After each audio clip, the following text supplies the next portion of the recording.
यह घर तुम बिन अधूरा है। पत्नी ने पति को फोन करके कहा, शाम को जब वापस आओ तो सब्जी लेते हुए आना। सुबह बनाने के लिए कोई सब्जी नहीं है। पति ने कहा ठीक है और फोन काट दिया। पति ऑफिस से छुट्टी के बाद सब्जी मंडी में गया। वहां से उसने टमाटर, प्याज, भिंडी, गोभी, मटर जैसी सब्जियां ली।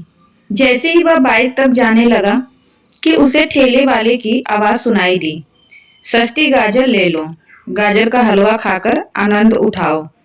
गाजर के हलवे का नाम सुनते ही पति के मुंह में पानी आ गया। पत्नी गाजर का हलवा बहुत अच्छा बनाती थी। पति कभी अपनी पसंद बताता नहीं था। जो भी बना होता वह खा लेता। उसे बैगन की सब्जी बिल्कुल भी पसंद नहीं थी। पत्नी हमेशा उससे कहती, कल संडे है, आपके लिए क्या स्पेशल बनाऊं? पति एक ही जवाब देता, तुम्हारी मर्जी, मैं जो आए बना लो, कुछ भी खा लूंगा। पति ने 2 किलो गाजर लिए और घर रवाना हुआ। इधर पत्नी पति के लिए पालक पनीर की सब्जी बना रही थी। उसने सोचा कि जब पति आएगा तो गर्मा गर्म रोटी परोसूंगी। पति घर आ गया। उसने पत्नी को सब्जी की थैली दी और कहा कि ये लो तुम्हारी सब्जी।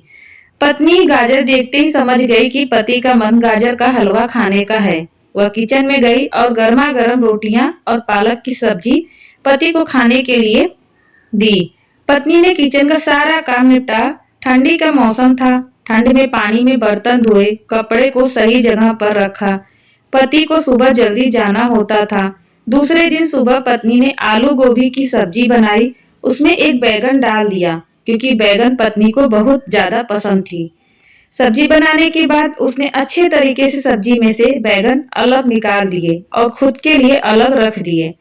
पति नाश्ता करने बैठा। जब खाना शुरू किया तो बैगन का एक टुकड़ा देखकर उसे गुस्सा आ गया और उसने पत्नी से कहने लगा, तुमको पता है ना मैं बैगन की सब्जी नहीं खाता, फिर भी तुमने बना दी।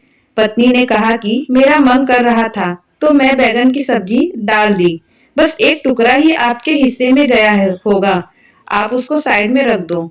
दिवाली आने वाली थी। पत्नी और पति का बेटा सिद्धांत की स्कूल की छुट्टियां भी थी।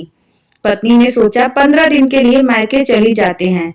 मायके जाने से पहले उसने गाजर का हलवा बना दिया। सब्जियां काटकर डिब्बे में भरकर फ्रिज में रख दिए। कपड़े प्रेस करके अलमारी में अच्छी तरीके से रख दिए। शाम को जब पति आया तो उसने कौन सी चीज कहाँ रखी है सब कुछ बता दिया। अगले दिन सुबह पत्नी जल्दी उठी, नाश्ता बनाया, आटा ज्यादा गूंथ कर फ्रिज में रख दिया ताकि पति शाम को आए तो उसको कोई दिक्कत ना हो, और अपने बेटे सिद्धांत को लेकर मायके चली गई। शाम को पति आया। उसे अजीब सा लग रहा था। किचन में जो हर रोज बर्तन की खन खन आवाज सुनाई देती थी वह आज शांति थी। इधर कमरे में सुना सुना सा लग रहा था। कुछ देर तक बैठा, किचन की तरफ गया, फ्रिज खोलकर देखा तो आटा ज्यादा गूंथा हुआ था। उसने डिब्बे में से सब्जी निकालकर और सब्जी बनाई, आड़ी टेढ़ी रोटी बनाई और गाजर का हलवा गर्म किया और खाना खाया। ठंडे पानी में सिसकाती लेटे हुए बर्तन धोए। पति आज सोशल मीडिया, टीवी कुछ भी नहीं देख पाया।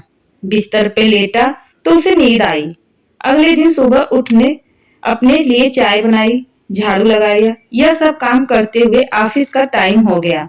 उसने फटाफट पोहा बनाया और खाकर निकल गया।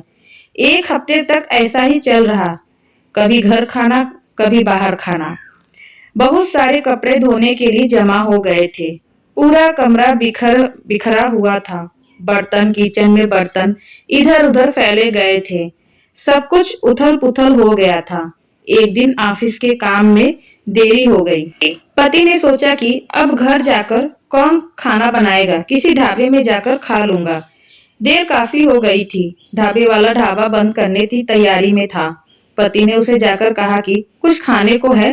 ढाबे वाले ने कहा कि मिक्स सब्जी और कड़ी खिचड़ी है। पति ने कहा वही खिला दो।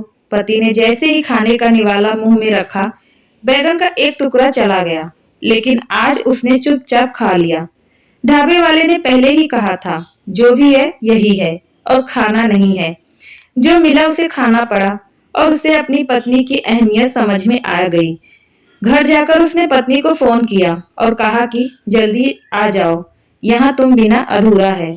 तो दोस्तों, यह थी पति पत्नी की एक छोटी सी कहानी। आपको कैसी लगी हमें कमेंट में जरूर बताइएगा।